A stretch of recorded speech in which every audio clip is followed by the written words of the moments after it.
కృతజ్ఞక, మనం చేసిన కృతజ్ఞక అంటే మామూలుగా లోకంలో ఉన్న అర్థం ఏదో చేసిన మేలు మర్చిపోనివాడు అని అర్థం. అది కాదు ఇక్కడ. మనం చేసిన పుణ్యము పాపము అన్నీ ఆయన దగ్గర రికార్డ్ అయిపోయి ఉంటాయి, నిక్షిప్తమై ఉంటాయి. ఇదే కృతజ్ఞ.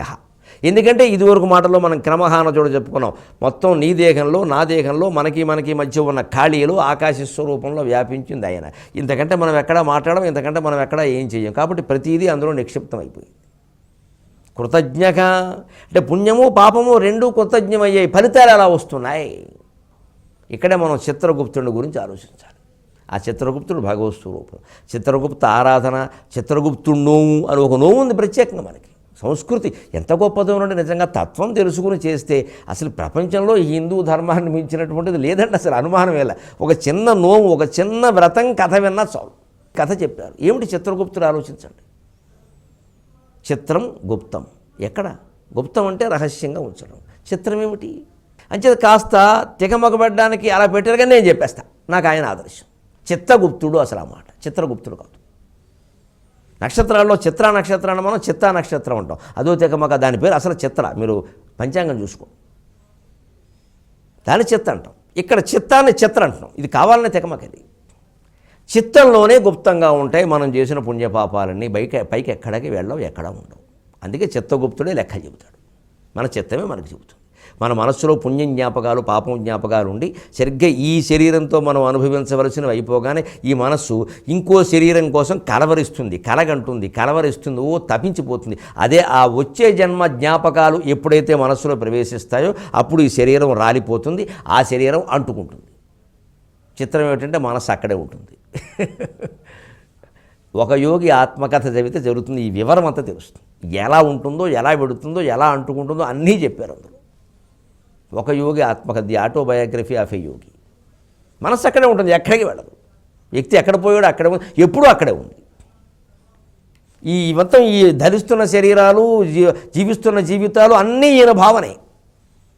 ఈ జన్మకి సంబంధించిన భావనలు ఆగిపోయి వచ్చే జన్మ సంబంధించిన వాసనలు ఆయనలో ఉన్నవి విజృంభించి అవి వంట పదార్థాలుగా మారి మనస్సును ఉడికించేస్తూ ఉంటే కొత్త రాడిపోతూ ఉంటే ఆ మనస్సు ఇంకో దేహం ధరించినట్టుగా ఓ భ్రమలో ఉంటుంది. ఇంతవరకు ఉన్న భ్రమ నుంచి ఇంకో కొత్త భ్రమలోకి వెళ్ళింది. ఈ భ్రమలన్నీ నశించడమే ముక్తి.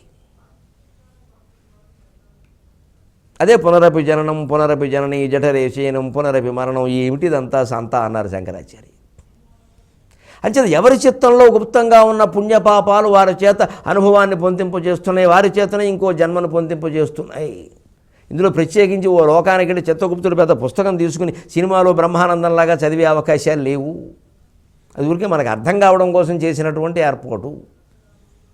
దీనికి ఇప్పుడు ఇలా చెప్తే భయపడరు కదండి. ఇప్పుడు భయపడుతున్నారేమిటి? భయపడకుండా ఇంకా చాలా సులభమైన ఉపాయాలు ఉన్నాయి మనకి. నువ్వు బ్రహ్మహత్య చేసినా పర్వాలేదు, వెళ్ళి కేదార్నాథ్లో మునిగి.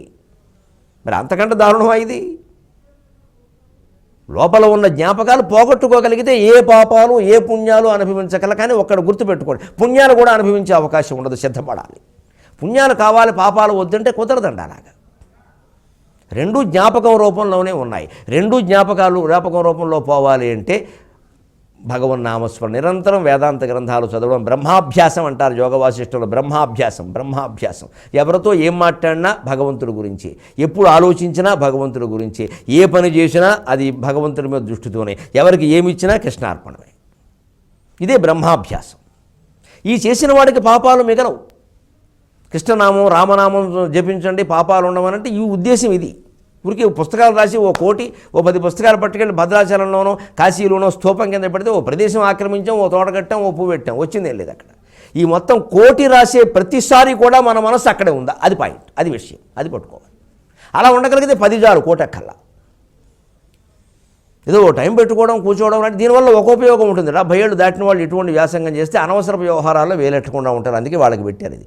పిల్లలు చేయకూడదు ఈ పని. 40 ఏళ్ళ లోపు 50 ఏళ్ళ లోపు ఈ రామకోటి, సాయికోటి, శివకోటి ఇది రాయకూడదండి. సమాజానికి ఏం చేయగలమో అవన్నీ చేయాలండి. భగవంతుడు మనకి శరీరం ఇచ్చాడు, శక్తి ఇచ్చాడు, బుద్ధి ఇచ్చాడు, తెలివితేటలు ఇచ్చాడు, అవి చేయాలి. ఈ పుస్తకాలు రాస్తూ కూర్చోకూడదు, అది బద్ధకం, అది ఎగ్గొట్టే పని అనమాట. ఇది ఓ 60 ఏళ్ళు కాదు 70 ఏళ్ళు కూడా దాటిపోయాక ఇంకా మనం ఉన్నాం.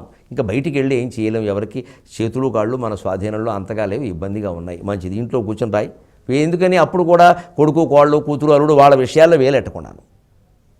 ఈ ముసలాళ్ళని కాస్త జాగ్రత్తగా ఉంచడం కోసం పెట్టారు ఇది. ఎందుకంటే వీడు ఈ కోటి ముగించేలాగా వెళ్ళిపోతాడు.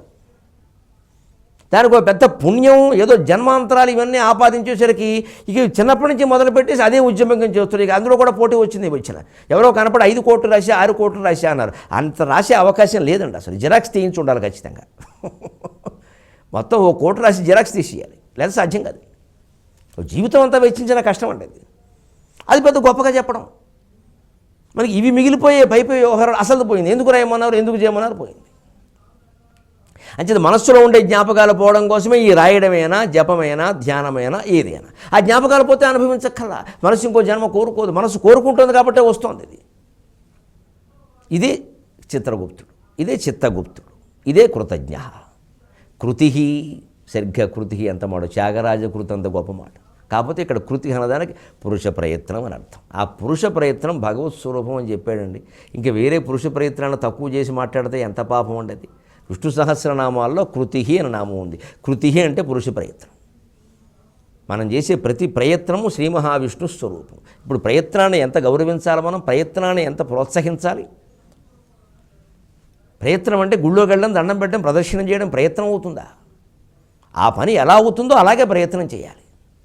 గుళ్ళోకి వెళ్ళడమో ప్రదక్షిణం చేయడమో ఎందుకంటే ఒక ధైర్యం కోసం. ఎందుకంటే అందులో సామాజిక శక్తులన్నీ ఉంటాయి. ఆ పనులు మనం ఉద్యోగానికి ప్రయత్నం చేస్తున్నామండి. మనం ఒక్కళ్ళవేనా 1000 మంది పెట్టారు, అక్కడ ఉన్నవేమో 3 ఉద్యోగాలు. ఇప్పుడు అలాగే ఉంది 3 ఉద్యోగాలు. 3 ఉద్యోగాల్లో 1000 మంది, ఖచ్చితంగా 997 మంది. ఎంతమంది ఏ గుళ్ళల్లో ఎన్ని ప్రదక్షిణాలు చేసినా 997 మంది వెళ్ళిపోవలసింది, అనుమానమే లేదు. అంటే ఆ దేవుళ్ళు వీళ్ళని కాపాడలేదనా, ప్రదక్షిణాలు వృధా అయ్యానా? కాదండి. మనకు అసలు ఆ ప్రదక్షిణ అర్థం తెలియలా. నిజంగా ప్రదక్షిణ అర్థం తెలిస్తే తమో గుణం వదిలేసాం, 2వ ప్రదక్షిణం రజోగుణం వదిలేసాం, 3వ ప్రదక్షిణం సత్వగుణం వదిలేసాం. ఆ ప్రయత్నాన్ని కూడా అక్కడ పెట్టి వదిలేసాం. అవుతే అవుతుంది, లేకపోతే లేదు. ఇంకో ప్రయత్నం చేసుకుంటాం. ప్రయత్నంలోనే ప్రాణం పోయినా పర్వాలేదు. ఎందుకంటే కృతి ప్రయత్నం భగవత్ స్వరూపం. ప్రయత్నిస్తూ ప్రాణం పోతే భగవంతుడు అభయం ఇచ్చాడు. శుచీనాం శ్రీమతాం గేహే యోగభ్రష్టు అభిజాయితే. ఆధ్యాత్మిక ప్రయత్నాల గురించి ఇప్పుడు భౌతికమైనా అంతే, ఏం పర్వాలా. నీకు నిజంగా ఆ పని అవ్వాలి అని గొప్ప సంకల్పం ఉంటే అసలు వచ్చే జన్మలో ఆ ఉద్యోగం కోసం మనమే పుడతాం, అందులోనే జాగ్రత్త మన దగ్గరికి వస్తుంది. భగవద్జ్ఞానమేనా అంతే. నాకు భగవంతుడు కావాలనే తపన ఉంటే ఖచ్చితంగా ఒకవేళ ఆ ప్రయత్నం చేస్తూ మనం ఏదో గురువులను ఆశ్రయిస్తూ గ్రంథాలు చదువుతూ మధ్యలో ఏదైనా అనారోగ్య కారణాల వల్ల చనిపోయినా మళ్ళీ ఖచ్చితంగా ఆ భగవద్జ్ఞానానికి సంబంధించిన ప్రయత్నం ఏ కుటుంబంలో, ఏ కులంలో, ఏ ప్రాంతంలో పుడితే అది ఖచ్చితంగా కొనసాగుతుందో అక్కడే పుడతాం. 12 ఏళ్ళు సరిగ్గా లెక్క, 12వ ఏట వెళ్ళిపోతాం. చాలామంది మహానుభావుల చరిత్రలో సుమారుగా అంతే, 6 నెలలు అటు ఇటుగా అంత ప్రయత్నం వారు చేశారు. అంచిత కృతి ఆత్మవాన్ స భగవ కస్మిన్ ప్రతిష్టత ఇది స్వే మహిమ్ని అని చెప్పారు. దీనికి వ్యాఖ్యానం స భగవ కస్మిన్ ప్రతిష్ఠిత. భగవంతుడు ఎక్కడ ఉన్నాడు, ఎక్కడ స్థిరమే ఉన్నాడు. స్వే మహిమ్ని, తన మహిమలో తానున్నాడు. అందుకే ఆత్మవాన్. ఎవని జనించు జగము ఎవని లోపల నుండు లీనమై ఎవని యందుడిందు పరమేశ్వరుడెవ్వడు, మూల కారణం వెవ్వడు, అనాది మధ్యలయుడెవ్వడు, సర్వము తానయైన వాడెవ్వడు, వానిని ఆత్మభవుని ఈశ్వరునే శరణంబు వేడదన్. ఆత్మభవుని అంటే అర్థం. ఆత్మభవుడు ఆత్మ నుంచి పుట్టాడు. ఆత్మవాన్ ఆత్మను కలిగి ఉన్నాడు. ఆత్మే ఆయన. కలిగి ఉండడం, పుట్టడం ఇవన్నీ మనకు కనిపించే విషయాలు. ఆత్మే నిరాకారమైనప్పుడు ఆత్మని కలిగి ఉండడం, ఆత్మ నుంచి పుట్టడం ఎలా సాధ్యం? ఆత్మే ఆయన. ఈ పుట్టినవో, కలిగి ఉన్నవో, లేకుండా ఉన్నవో, మళ్ళీ పుట్టినవో, మళ్ళీ గిట్టినవో, ఇవన్నీ ఒక పెద్ద లీల, ఒక పెద్ద క్రీడ, ఒక పెద్ద మాయ.